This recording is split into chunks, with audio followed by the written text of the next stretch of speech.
What's up, people? This is Rob Barrington here, and we are here for day 2 of this weekly challenge. It's a 4-day challenge.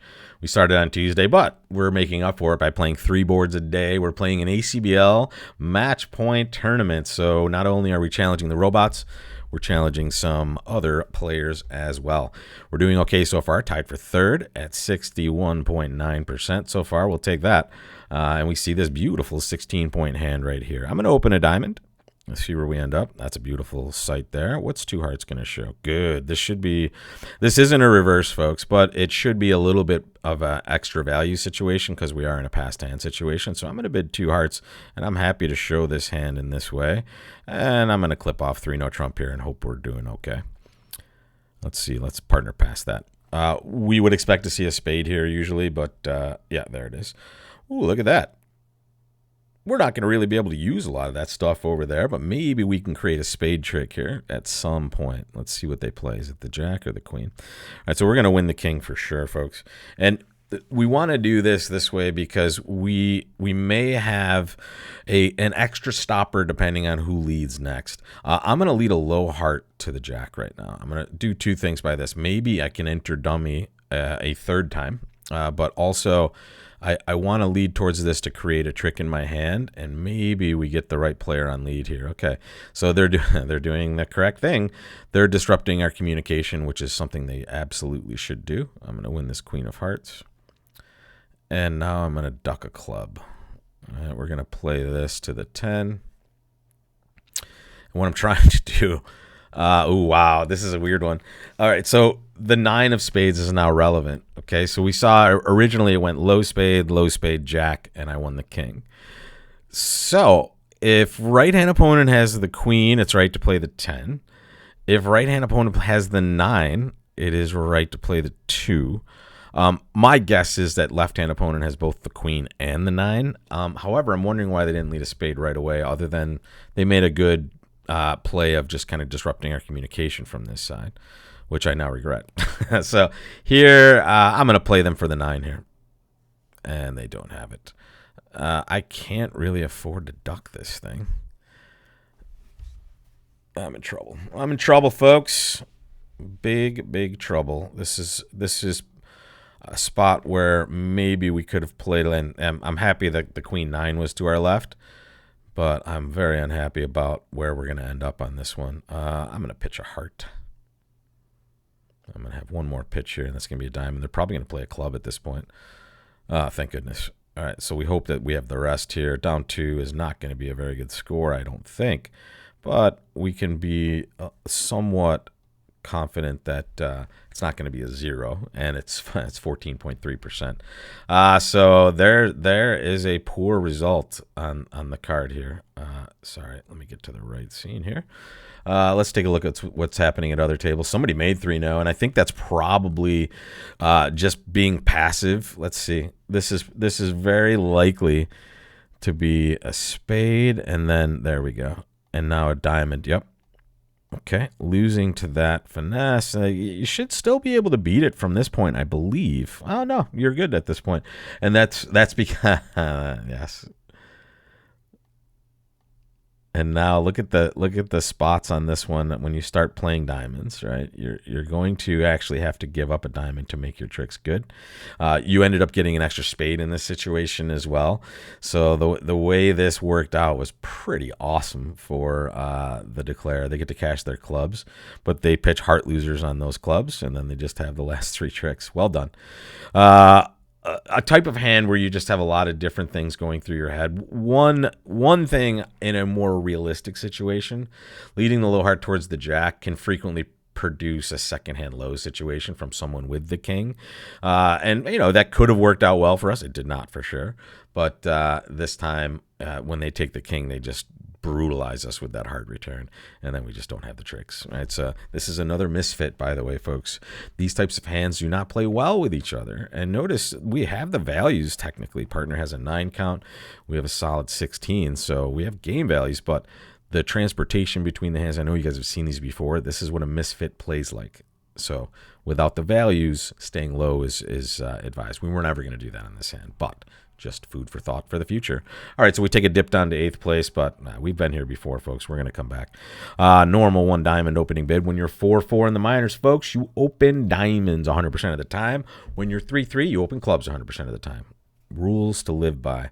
And now we're playing against 4 spades. I guess we could have smacked this thing with a double, but I find that those doubles rarely work super well against the robots. So here, I'm going to take a couple of tricks in clubs, and then I'm just going to lead the queen of hearts and hope I get a diamond trick later. I'm not willing to cash the ace of diamonds because I don't want to set up the queen for a pitch for declare. If I'm getting a diamond trick, I have to, you guys all have to recognize for a second. If we're getting a diamond trick, what does that mean? It means declare has a diamond. Right? Is there any way, looking at this dummy over here, is there any way declare is going to be able to pitch a diamond from their hand at any point during this hand? The answer is no.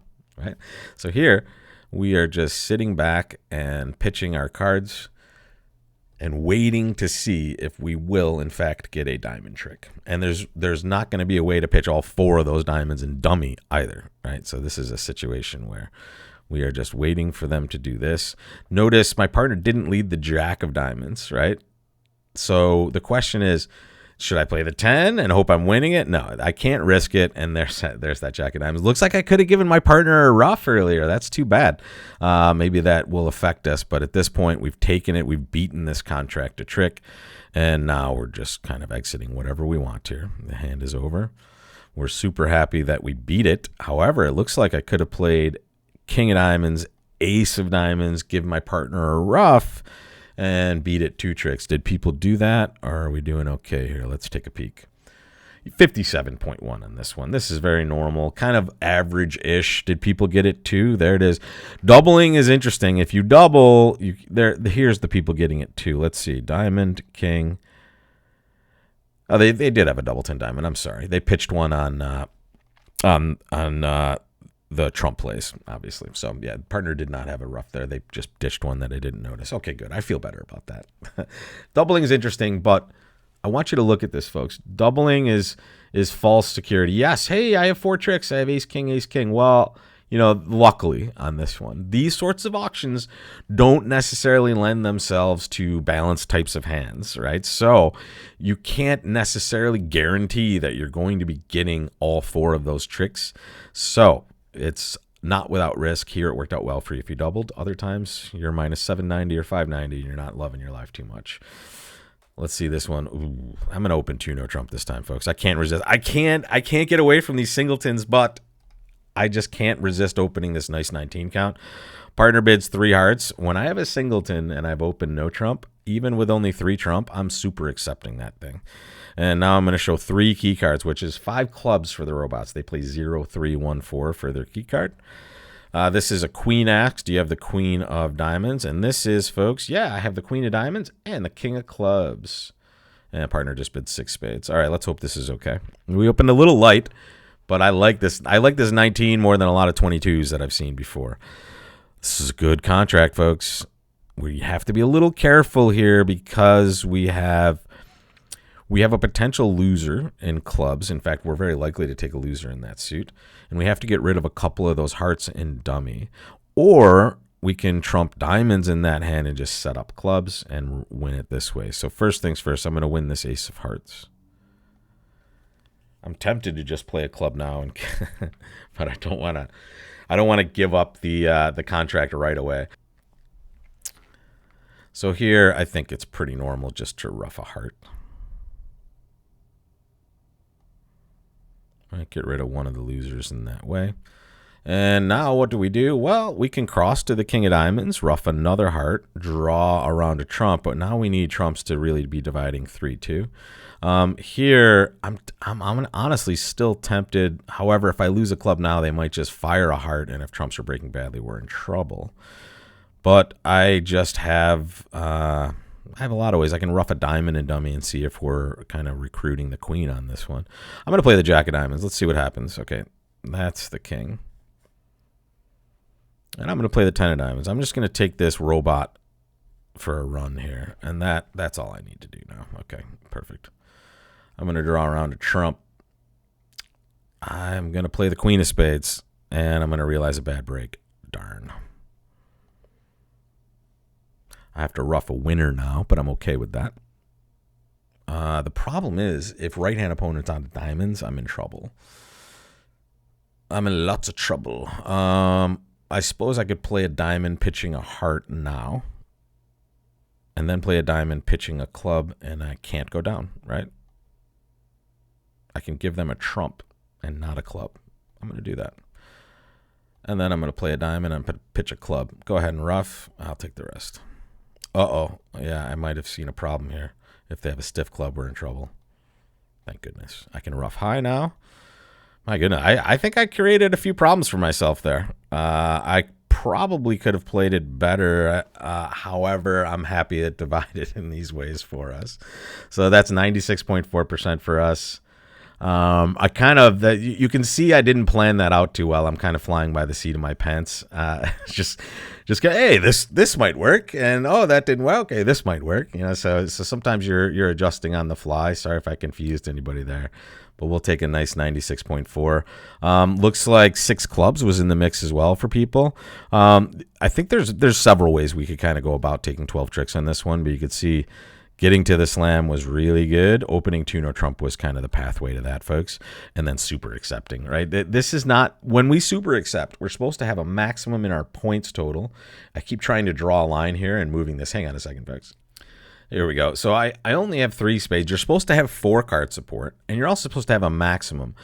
This is the huge win, right? Knowing I have shape that partner can't expect upgrades this hand significantly, right? You can see how this worked in slam as well. The spot cards were really quite good for us on this hand. We had the 9-8 of diamonds that worked out well, and that club length works out really well in a lot of these situations, and we just had to handle that 4-1 trump break. So we will take that to the bank. 96.4. We're still only in 5th place, so we have a lot of work to do, but 2 more days to go, folks. I'll see you for both of those on Thursday and Friday. Take care.